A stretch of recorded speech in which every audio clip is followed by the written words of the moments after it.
আসসালামু আলাইকুম দর্শক শ্রোতা। লাশ পাশের ঘরে রেখে শারীরিক সম্পর্ক জড়ায় জরেজ ও শামীমা।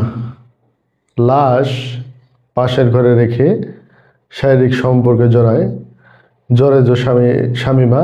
তারা স্বামী স্ত্রী নয়, প্রেমিক প্রেমিকা।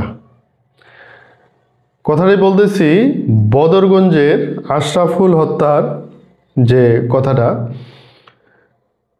আশরাফুলকে হানি ট্যাপে ফেলে খুন করা হয়েছে। এদিক মধ্যে আপনারা জেনেছেন যে রংপুরের ব্যবসায়ী আশরাফুল রংপুরের বদরগঞ্জ এলাকার আশরাফুলকে হত্যা করা হয়েছে। 26 টুকরা করে 2টি সবুজ ড্রামের মধ্যে রেখে দেওয়া হয়েছে। কি কষ্টকর একটি কথা। আসলে মানুষ কতটা নিষ্ঠুর হতে পারে এদেরকে না দেখলে বোঝা যায় না। তো এরা অলরেডি ধরা পড়েছে পুলিশের হাতে, পুলিশ হেফাজতে আছে। তো এদের অবশ্যই কঠিন শাস্তি হওয়া দরকার।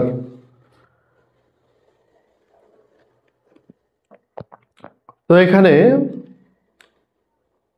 আশরাফুলকে হত্যা করার আগে ইয়াবা সেবন করে এবং হাতুড়ি দিয়ে এলোপাথারি পিটিয়ে হত্যা করার পরে তাকে 26 টুকরা করে 2টি সবুজ বক্সের মধ্যে ভরে ফেলে দেওয়ার প্ল্যান করে, কিন্তু দুর্ভাগ্যবশত তাদের আর রক্ষা হয় না। তারা ধরা পড়ে যায়, জরেজ ও শামীমা। এই হত্যাকাণ্ডের নেপথ্যে ছিল আশরাফুলের ঘনিষ্ঠ বন্ধু। তো এখানে যেটা কাজ করেছে যে লোভ। তো আশরাফুলের বন্ধু ছিল জরেজ। তো জরেজ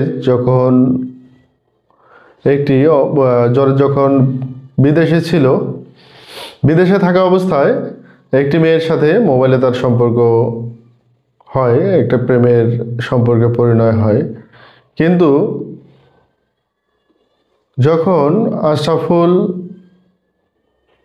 সচ্ছল থাকা এটা জেনে জরেজ তার প্রেমিকাকে দিয়ে হানি ট্যাপে ফেলে বা তাকে প্ল্যান করে ফাঁসিয়ে দেয় যেন সে মেয়েটির প্রতি আকৃষ্ট হয়।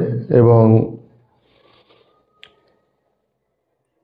তো আশরাফুলকে রংপুর থেকে ঢাকার উদ্দেশ্যে নিয়ে আসার পরে তাকে হাতুড়ি দিয়ে এলোপাতাড়ি পিটিয়ে হত্যা করে। মানুষ অর্থের জন্য কতটা জানোয়ার হতে পারে, কতটা নিচু হতে পারে, এটা এই জরেজকে না দেখলে বোঝা যায় না।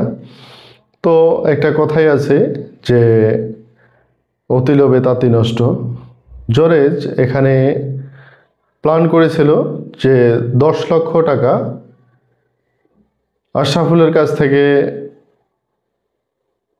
মুক্তিপণ হিসাবে নিবে বা আশরাফুলকে ব্ল্যাকমেইল করে নেবে। তার মধ্যে 7 লক্ষ টাকা জরেজ নেবে এবং কথিত প্রেমিকা তাকে 3 লক্ষ টাকা ভাগ দিবে। এরকম কন্ডিশনে তাদের একটা আলাপ আলোচনা হয়, কিন্তু দুর্ভাগ্যবশত আর সেটা সম্ভব হলো না।